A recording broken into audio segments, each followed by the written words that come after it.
Bem-vindo, meu nome é Thiago Tesoft e nesse vídeo eu irei continuar a minissérie de 3 episódios mostrando como prototipar uma porta abrindo sem sair de dentro da Unreal 4. Espero que tenha gostado da série até aqui e esteja animado para aprender como programar a interação do jogador apertando o botão para abrir e fechar a porta. Se você acha que esse vídeo pode ajudar algum amigo seu a aprender mais sobre Unreal, por favor compartilhe o vídeo com esse amigo. Veja agora Parte 3, interagindo com a porta.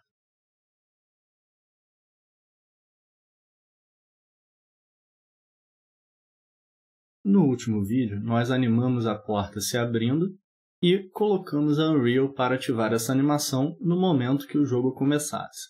Então, se eu der play aqui no meu jogo, eu vou conseguir ver a animação da porta se abrindo ali na frente do meu personagem. Posso repetir essa ação. Mais uma vez, a porta se abre no momento que eu clico no botão de play. Para facilitar esse vídeo, eu vou mover de volta o meu personagem aqui para a porta que não está associada com a casa. Fica um pouco mais fácil de enxergar. Nesse vídeo, eu irei usar as blueprints para programar o jogador apertando um botão de interação e abrindo ou fechando a porta. Para começar esse processo, eu vou primeiro explicar como reconhecer um botão sendo apertado. Vou entrar aqui na blueprint da minha porta, vou lá para o meu Event Graph, vou mover aqui um pouquinho para baixo, usando o botão direito para eu conseguir enxergar melhor aqui o espaço.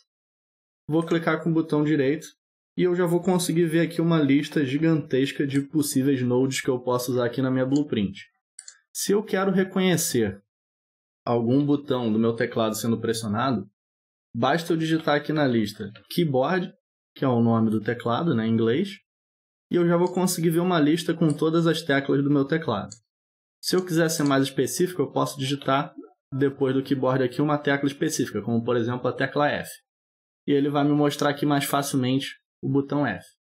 Se eu escolher ele, eu vou conseguir ver que eu tenho aqui um botão que começa o caminho de interação, ou seja, ele tem o topo aqui vermelho, e ele me permite começar uma linha de execução se o jogador tiver pressionado o botão ou se o jogador tiver soltado o botão, aqui no Release. Então, isso me traz a possibilidade de conectar um node aqui na minha opção de Pressed e no momento que o jogador apertar o botão, que no caso aqui é o botão F do teclado, ele vai realizar os nodes que estão na sequência do Pressed. Um node que é muito útil nesse momento, que me ajuda a confirmar que esse processo está funcionando do jeito que deveria, é um node chamado printString. É um node que, basicamente, ele vai mostrar uma mensagem na tela. Coloquei aqui, eu posso botar o nome que eu quiser. Se eu clicar aqui na seta branca, eu consigo mostrar as opções avançadas, ou seja, eu consigo trocar a cor e aumentar a duração. Geralmente eu coloco aqui um pouco mais de tempo do que 2 segundos, tipo 10. Fica um pouco mais fácil de enxergar. E por eu estar num cenário que está com um céu bem claro, azul, eu vou mudar aqui a cor para amarelo para ficar um pouco mais fácil de enxergar também. E eu posso colocar aqui a mensagem dizendo tecla F pressionada. É uma mensagem bem direta sobre o que eu estou querendo confirmar se está funcionando. Nesse caso aqui, se eu compilar e for dar play, eu vou perceber que não vai funcionar do jeito que deveria. Ó, apertei a tecla F aqui no meu teclado e não aconteceu nada.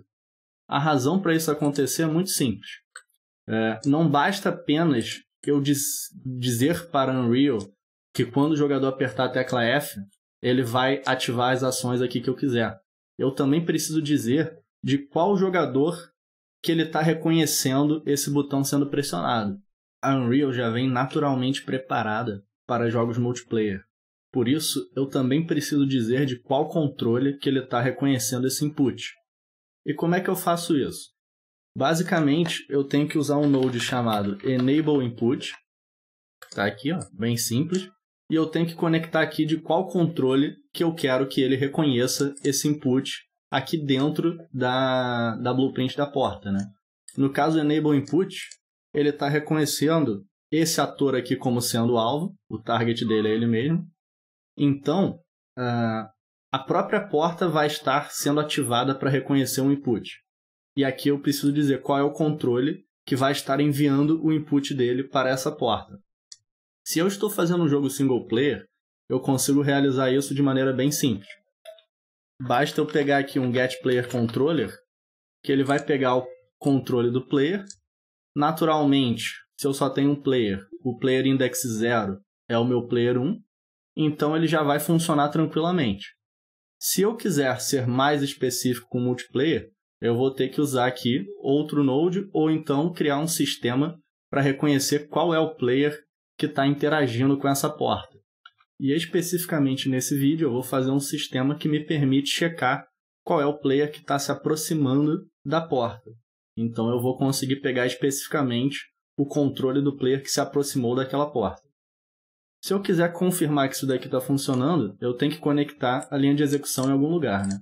O jeito mais simples nesse momento é chegar a minha timeline aqui do último vídeo para o lado direito e conectar aqui no Begin Play antes da timeline. Porque no momento que começar o jogo, ele vai ativar esse input e o meu botão F aqui já vai funcionar para mostrar o texto. Vou compilar e confirmar, dei play. No início ele ativou aquele sistema de dar enable no input, né? Liberar o input, e agora se eu apertar a tecla F, vocês podem ver que cada vez que eu pressiono ela, aparece uma mensagem amarela ali no topo da minha tela, dizendo que a tecla F foi pressionada.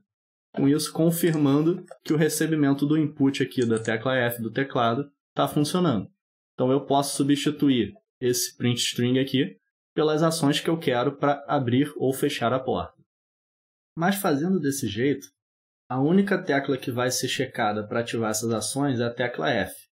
Normalmente, como além do teclado, nós também fazemos a possibilidade do jogador usar o controle para fazer essa ativação, para eu não ter que ficar adicionando aqui vários botões diferentes, ou mesmo em outros lugares, se eu quiser ter um botão de interação específico e eu quiser chamar de vários lugares diferentes, além daqui da porta, para eu não ter que ficar lembrando todos os botões, criando um monte de node aqui com cada tecla específica, eu posso vir aqui no menu Edit, Project Settings, e eu tenho uma maneira de criar um node de execução mais específico para input. Se eu vier aqui na aba Input, eu consigo ver duas listas de opções aqui de tipos de botões que eu posso configurar e adicionar vários botões, e na hora eu chamo um node só, que qualquer botão vai ativar aquele node. Eu tenho o grupo aqui dos Axis Mapping e o grupo do Action Mappings. A diferença é, o Action Mappings é um botão de ação, você vai apertar o botão e vai ativar, e as opções de Axis Mappings, eles são botões que ficam repetindo a ativação todos os frames e passam uma intensidade de quanto foi pressionado. No caso é bom para fazer movimentação ou para reconhecer o input do controle do joystick, né, no caso. Então, no caso, para um botão de interação, eu posso usar um Action Mappings, que ele vai ativar no momento que eu apertar e vai reconhecer a ação. Vou clicar aqui para adicionar um novo, vou chamar ele de, sei lá, interação. Então ele vai ser os meus botões que vão representar a interação do jogador. E aqui eu posso, ele já vem com uma opção, posso colocar aqui o meu teclado, ou melhor, o meu F do teclado, que se eu digitar aqui F Keyboard, mesmo com o key ele não está mostrando. Aqui acaba sendo um pouquinho chato às vezes, tem que digitar só a tecla e dar uma procurada nela. Nesse caso aqui já achei o meu F. Se eu quisesse um botão do teclado, ou melhor, um botão do controle, era só adicionar uma nova aqui e procurar, sei lá, vamos procurar aqui um controle de PlayStation 4, por exemplo. Ele não está me mostrando o PlayStation 4 porque ele só tem os botões específicos. Os controles normais ele reconhece aqui como Gamepad. Então se eu vier aqui no meu Gamepad e escolher o meu botão que representa, sei lá, representa o X do controle do PlayStation, por exemplo, que seria aqui o Face Button, que é o Face Button, só aqueles 4 botões, o X, quadrado, bola e triângulo, e o Bottom é o de baixo, que no caso seria o X. Então eu posso colocar aqui esse botão, e agora o node que eu vou chamar com o nome de interação, ele vai ser ativado tanto pela tecla F do meu teclado, como pelo botão Bottom do meu controle, que no caso, no controle do PlayStation é o X, e no controle do Xbox é o A. Mas como é que eu faço para ativar esse botão de interação lá na minha blueprint? É só eu procurar pelo nome dele, o nome que eu acabei de digitar. Interação, mesmo digitado em português, do mesmo jeito que eu acabei de colocar lá. E ele vai aparecer aqui. E eu posso conectar ele do mesmo jeito como eu conectei o F aqui. E na verdade eu nem preciso mais do F, eu posso deletar ele, porque ele vai substituir o efeito, né? Como eu configurei aqui, o F também vai ativar esse botão de interação. Então se eu for lá no jogo e apertar o F, ele vai repetir a ação de pressionado do mesmo jeito. Confirmando aqui, eu estou usando o botão de interação e ele funcionou do mesmo jeito que ele estava funcionando com o F aqui na procura do Node. A próxima etapa vai ser feita aqui na Viewport. Basicamente, eu preciso encontrar uma maneira de reconhecer se o personagem do jogador está próximo ou não da porta. Eu consigo fazer isso de uma maneira muito simples. Basta adicionar um novo componente aqui, chamado Sphere Collision. É uma colisão no formato de uma esfera. Ela foi adicionada aqui pequenininha. Só toma cuidado para ter selecionado aqui o Default Scene Root na hora de criar ela, senão ela pode acabar sendo criada com os transforms dela baseado nos transforms de outro objeto, né? Como a porta ou a maçaneta, no caso. Agora que eu tenho ela criada, eu vou selecionei minha esfera. Vou usar aqui o Sphere Radius para aumentar um pouco, porque 32 ela está realmente bem pequena. Botar aqui 128 e vou subir um pouco para ficar mais ou menos no centro da porta. Se eu olhar aqui um pouco lateral, eu consigo ver que ela tem uma região bem à frente aqui do meu personagem, tanto para a frente da porta como para trás da porta. Uma região bem interessante para o personagem entrar e reconhecer que ele está próximo da porta. Se você quiser que a porta reconheça que o personagem está perto dela, se ele estiver mais longe do que isso, basta aumentar o número aqui. Quanto maior o número, mais longe o personagem vai conseguir ser reconhecido que está perto da porta, né? Eu vou colocar 128 e para confirmar que isso é um tamanho legal, no caso eu acho que é um tamanho legal porque eu já testei e vi e me agradou, né? Mas para confirmar que esse é um tamanho legal, uma maneira bem simples de fazer isso é vir aqui no grupo Rendering e desativar essa opção aqui chamada Hidden in Game. Vou compilar aqui e vou dar play e eu vou reparar que a porta está abrindo, mas a esfera não está se movendo junto dela. Para corrigir isso, basta eu vir aqui agora na esfera e arrastar ela para dentro do corpo da porta, que se eu testar, eu vou conseguir ver que a esfera se moveu junto. Vou testar de novo. A esfera está se movendo junto com a porta. E desse jeito, eu consigo me aproximar com o meu personagem e enxergar mais ou menos a distância que ele vai ter que estar da porta para reconhecer que ele se aproximou dela, né? Seria, com 128, seria mais ou menos a distância que, se ele esticasse o braço, ele iria conseguir chegar ali na maçaneta. Faria sentido ele estar abrindo a porta mais ou menos dessa distância.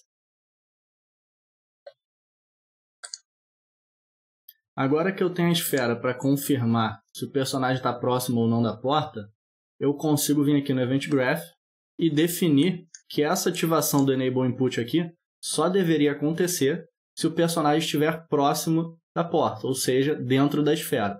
Eu tenho um node bem simples para fazer essa checagem.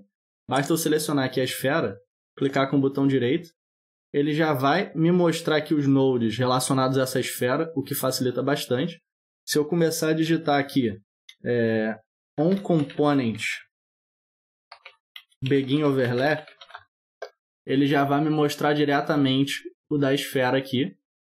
Se eu digitar só Begin Overlap, que é o nome da palavra-chave do Node, ele vai me mostrar alguns, né, mais, né, além do certo que é esse componente aqui, que é o que está no grupo da esfera aqui, no grupo de colisão. Ele tem um para o ator em si, que também poderia ser usado nesse caso, porque eu só tenho uma esfera de colisão. Ou melhor, eu só tenho um tipo de colisão, né? Se eu tivesse outros, o do ator não funcionaria muito bem. Se eu for adicionar no futuro nessa porta outros, não é aconselhável usar o do ator, é aconselhável usar diretamente o que vai representar isso, que é a própria esfera. Eu posso selecionar aqui o primeiro, que é o componente Begin Overlap da esfera, ele está me dizendo aqui o mesmo nome. Se eu renomear aqui a minha esfera, sei lá, vou botar aqui checar proximidade do personagem. Se eu mudar o nome ali da esfera, ele vai mudar aqui o nome também do node. Deixa eu reposicionar aqui para ficar mais fácil de enxergar. Agora, com esse node, eu consigo trocar esse enable input aqui, ó. Deixa eu quebrar aqui ele, dar um break do outro lado também, conectar ele aqui no begin overlap e conectar de volta lá minha timeline por enquanto aqui na abertura da porta. Com esse enable input aqui, ele só vai ativar se o jogador estiver perto. Se eu compilar e for testar, eu tentar apertar a tecla F com o jogador longe da porta, não vai acontecer nada. Mas no momento que eu entrar nessa esfera aqui e apertar a tecla F, ele volta a reconhecer o input. Só que tem um pequeno porém. Se eu sair de dentro da esfera vermelha ali, eu vou continuar reconhecendo o input do teclado. Então eu tenho que colocar também para quando o jogador se afastar dessa esfera, ele conseguir reconhecer e desativar esse input aqui. Para nossa vantagem aqui, a Unreal tem um node também que é o oposto desse begin overlap. O begin overlap é quando o personagem entra na esfera de colisão. Ou melhor, não só o personagem, né, mas quando algum ator entra dentro da esfera de colisão. E o oposto dele, com a esfera selecionada para facilitar, é o end overlap,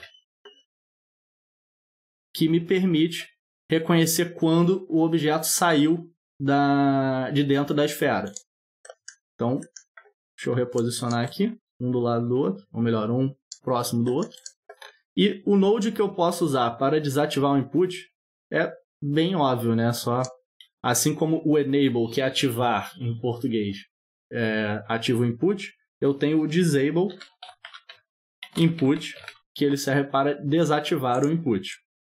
E eu posso usar o mesmo esquema aqui do getPlayerController para reconhecer o player 1. Se eu for testar agora, compilar aqui da Play, eu estando fora da esfera, apertei o F, não acontece nada. Entrei na esfera, apertei o F, ele me mostrou a mensagem. Saí da esfera, apertei o F de novo e eu não consigo mais mostrar a mensagem. Então ele só mostra a mensagem quando eu estou realmente dentro da esfera.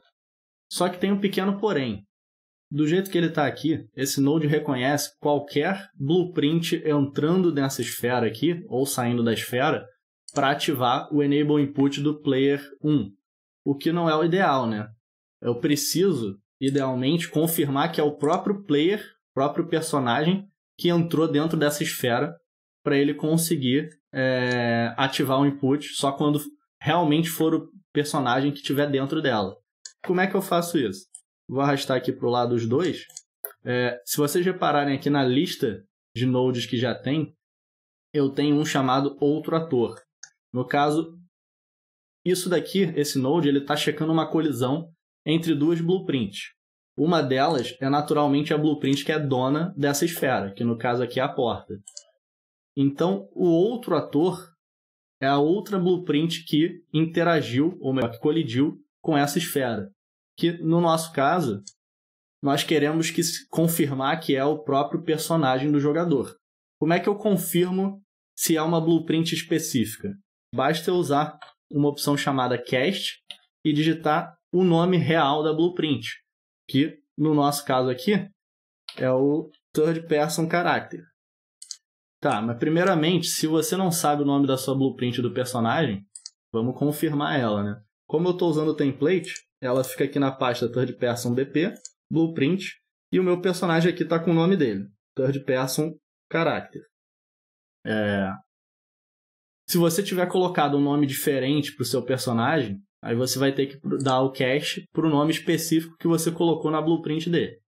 E se eu trocasse esse nome aqui da minha blueprint, ele ia trocar automaticamente dentro do Node também. Então não precisa se preocupar tanto assim. Esse cache aqui na Unreal é bem prático. Então, conectei aqui a linha de execução branca. Se vocês repararem, o cache ele tem dois caminhos brancos aqui. Um deles é o padrão e o outro dele é o cache fail. O que significa? Significa que ele tentou confirmar que o outro ator, que é a blueprint que entrou nessa esfera, é o personagem. E se ele descobrir que não é a blueprint do personagem, então ele vai falhar. E ele vai me permitir fazer coisas acontecerem no jogo, caso não seja a blueprint do personagem. Mas se for a blueprint do personagem, ele vai seguir a execução normal. Eu vou conectar ela aqui no Enable Input. Porque sabendo que é o personagem do jogador, eu quero sim ativar o input. Eu vou repetir o processo aqui para o End Overlap. Então puxei aqui do outro ator, Cast, Third Person Character, que é o nome da minha blueprint do personagem, e vou conectar aqui as execuções. Conectar a execução do sucesso. O sucesso ele não está mostrando o nome, né? Ele já assume que é o padrão, é o sucesso, né? Então, o failed seria se ele não fosse o personagem. E desse jeito, eu já estou conseguindo ativar o input apenas quando o meu personagem entra. Mas eu comentei que eu iria fazer uma possibilidade de reconhecer o controle específico de qual personagem que estava entrando. Como é que eu faço isso? É muito simples. Agora que eu já tenho aqui a referência do meu personagem que entrou nessa esfera, basta eu puxar dele e digitar um getController. Na verdade, eu consigo pegar diretamente qual é o controle desse personagem especificamente que entrou aqui na esfera. E tentando conectar ele ao PlayerController, ele vai me dizer que eu não posso. Então, o que eu tenho que fazer? Eu tenho que fazer mais uma etapa aqui. Eu tenho que pegar esse controller e dar um cache para o PlayerController. Ou seja, eu vou confirmar no sistema que esse controle aqui que está controlando o Third Person Character, ele é um controle do tipo Player Controller, ou seja, um controle que controla jogadores. E com o Player Controller, aí sim eu vou conseguir conectar ele ali no Player Controller. Opa, vou dar um Ctrl Z aqui, deletar um node antigo e conectar um novo node aqui agora. E eu vou repetir o mesmo processo aqui para o Disable Input. Então eu vou puxar aqui do Third Person Character do cache, dar um getController para pegar qual é o controller dele. Se vocês repararem, também tem um getAIController, né? Se eu estivesse usando um controle de AI, eu poderia pegar especificamente ele por aqui também. Então peguei qual é o controle que está controlando esse personagem. Vou dar agora um cache para o Player Controller para confirmar que ele é um controle que pode controlar personagens que são controlados pelo jogador, né? São usados pelo jogador. E conectei aqui também a execução branca. Com isso, independente de quantos jogadores eu tiver, quantos controles eu tiver ativo no meu jogo, ele vai pegar especificamente o controle do personagem que entrou dentro da esfera. Então, se eu tivesse num jogo multiplayer, esse sistema aqui iria funcionar também para vários jogadores diferentes. Deixa só eu confirmar que está tudo ok. Ó, entrei aqui no jogo, apertei a tecla F, não aconteceu nada. Me aproximei aqui da esfera, a tecla F está mandando a mensagem. Me afastei, a tecla F não faz mais nada. Vou voltar aqui para o Event Graph e ir para a próxima etapa. Agora que eu tenho o input sendo ativado apenas quando o personagem controlado pelo jogador entra dentro da esfera, eu consigo fazer o processo de abrir e fechar a porta quando esse jogador aperta o botão. Deixa eu primeiro só organizar um pouquinho melhor aqui. Botar o botão de interação aqui embaixo. E agora eu posso começar essa conexão. Vou reposicionar aqui esse início, que eu estava no Begin Play para abrir a porta. Então eu vou quebrar aqui a conexão. Eu vou arrastar esses nodes aqui de abertura da porta, da animação. Eu vou arrastar eles aqui para próximo do botão de interação. Mas a princípio, eu não vou conectar aqui direto. Eu poderia conectar aqui direto, que no caso a abertura da porta já vai funcionar. Se eu testar, eu vou conseguir ver que a porta não abre mais no início. Se eu estiver dentro e apertar o F, ele vai abrir a porta. Eu poderia conectar direto e ele funcionaria. Mas nesse tipo de situação, facilita bastante se eu fizer o seguinte processo.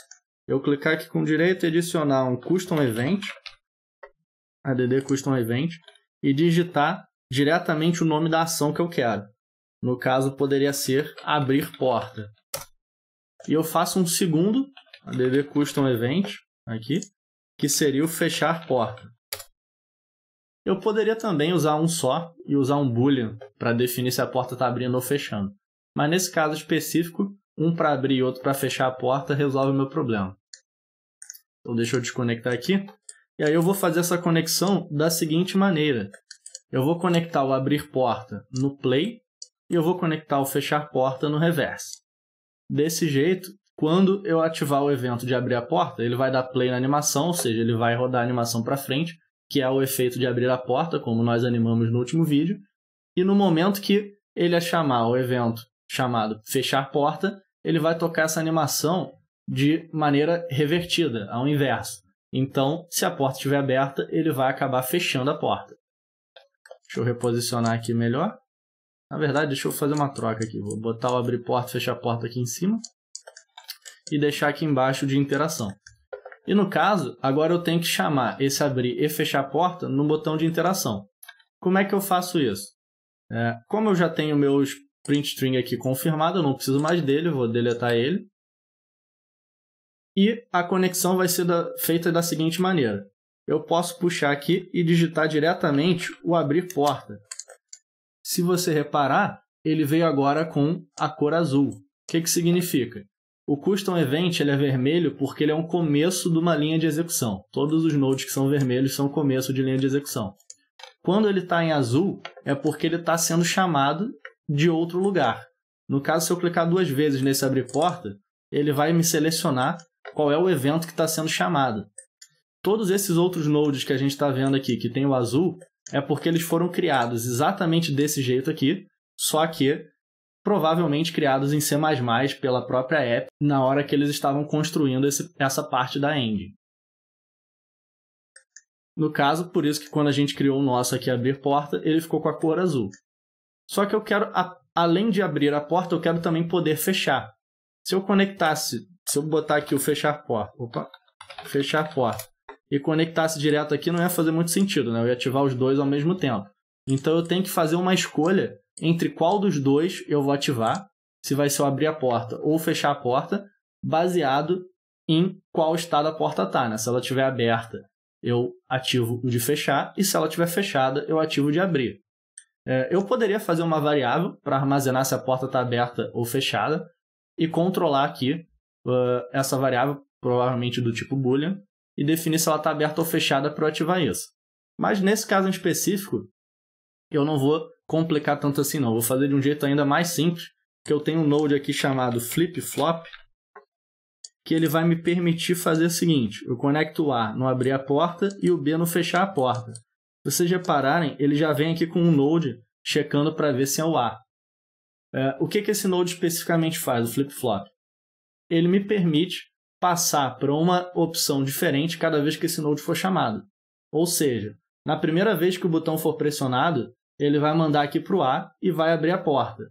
Na segunda vez que o botão for pressionado, ele vai mandar aqui para o B e vai fechar a porta. Lembrando que o botão de interação só consegue reconhecer a ação se o jogador estiver dentro da porta. Então eu não preciso me preocupar com o jogador apertando fora da porta nem nada. Ele só vai ativar esse node aqui de interação se o jogador puder positivamente abrir ou fechar a porta. Ele tiver em condições de fazer isso. Então, se a porta começar fechada, que é o caso padrão dela, a primeira vez que ele chamar, a porta vai estar aqui aberta. Se ela começar aberta, ele vai realizar a ação de fechar a porta. Se por alguma razão eu resolver, ou você no caso no seu jogo resolver, colocar um sistema que a porta pode começar aberta ou fechada, aí idealmente você vai ter que ter essa variável para armazenar se a porta está aberta ou fechada e pode checar aqui o branch, provavelmente, usando essa variável para confirmar. Mas nesse caso aqui no meu, eu vou manter as minhas portas sempre fechadas, então isso não vai ser um problema. Eu vou conseguir naturalmente ativar aqui a abertura e fechamento da porta.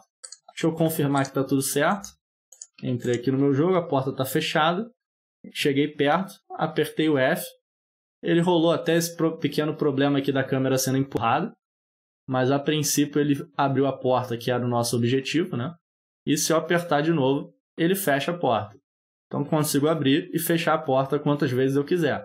E se no meio da animação eu abrir ou fechar a porta de novo, ele continua do ponto que parou, que é a vantagem do Node aqui que a gente escolheu a opção na timeline, a gente escolheu a opção Play e Reverse. Se eu tivesse colocado a opção Play from Start e Reverse from Start, ele ia sempre reiniciar a animação do início, então ele não ia dar esse efeito aqui de eu conseguir, entre aspas, desistir de abrir a porta ou fechar e ele voltar do jeito natural, né? Se eu testar aqui na minha outra porta, mesmo resultado. E percebendo que, conforme a porta vai abrindo, o personagem sai da esfera. Então ele precisa andar para conseguir chegar na maçaneta e puxar a porta, digamos assim. Agora, só de brincadeira, eu vou posicionar aqui umas outras portas em ângulos diferentes para mostrar que esse processo funciona para abrir portas em várias direções diferentes. Deixa eu fazer essa modificação rapidamente. Vou acertar minha grade aqui que está complicando um pouquinho.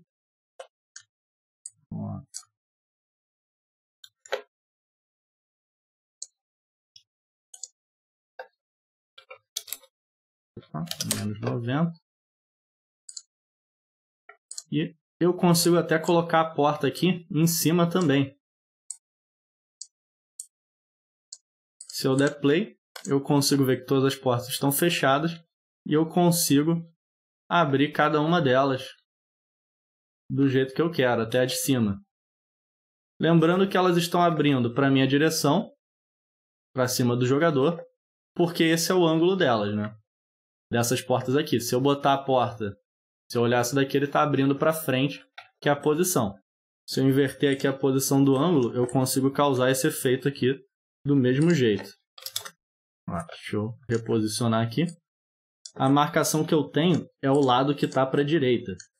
No caso aqui, baseado no ângulo que eu fiz, né, que a porta ficou com esse posicionamento. O lado esquerdo ela está puxando. Se eu botar aqui o lado direito, a maçaneta do lado direito, ela vai dar o efeito da porta abrir para frente. Se eu der play agora, eu vou ver as portas abrindo para frente. Todas elas. Incluindo a porta que abre para cima. Obrigado por me acompanhar nessa minissérie.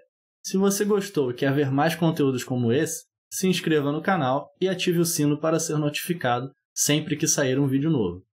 Caso tenha alguma dúvida sobre o Unreal 4, por favor comente nos comentários e eu irei responder sempre que possível. E talvez a sua dúvida se torne o próximo vídeo do canal. Até a próxima!